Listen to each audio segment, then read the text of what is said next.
নমস্কার বন্ধুরা, দেখতে পাচ্ছেন আমি হাওড়ার দিক থেকে আমি কলকাতায় যাচ্ছি সেকেন্ড ব্রিজে দ্বিতীয় হুগলি সেতু। এটা বেলেপোলের দিক থেকে আমি যাচ্ছি। টোল ট্যাক্স থেকে শুরু করে jam, just toll tax cross করেছি, আপনি দেখুন কী হারে ভিড়। আজকে ধনতেরাস 2025 18 তারিখ। সব মানুষ আজকে অফিসে যাচ্ছে, যারা স্বর্ণ শিল্পর সাথে যুক্ত, যারা শোরুমে কাজ করে, তাদের আজকে আর্লি মর্নিং পৌঁছানোর খুব দরকার, কিন্তু আজকে এই হ্যারাসমেন্ট আমাদের সবাইকে ফেস করতে হয়েছে। তো বন্ধুরা, যারা আমরা কলকাতা নানা রকম জব করি বা নানা রকম ঘুরতে যাই, তো কাইন্ডলি গুগল ম্যাপ দেখে প্লিজ আপনারা ডিসাইড করবেন যে কোন রাস্তাটা ইজি আছে, গ্রিন আছে, সেখান থেকে যাওয়ার চেষ্টা করবেন। কারণ কলকাতার অবস্থা সত্যি খুবই খারাপ। আমাদের এটা নিত্যযাত্রী, আমাদের প্রত্যেক দিন প্রবলেম ফেস করতে হয়। আপনারা দেখছেন যে মানে টোটাল সেকেন্ড ব্রিজটা জ্যাম।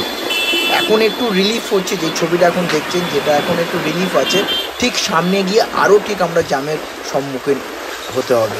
তো একটা সেকেন্ড ব্রিজ ক্রস করতে গেলে যেটা 5 মিনিট লাগে, সেটা আজকে আমাদের লেগেছে 1.5 ঘন্টা।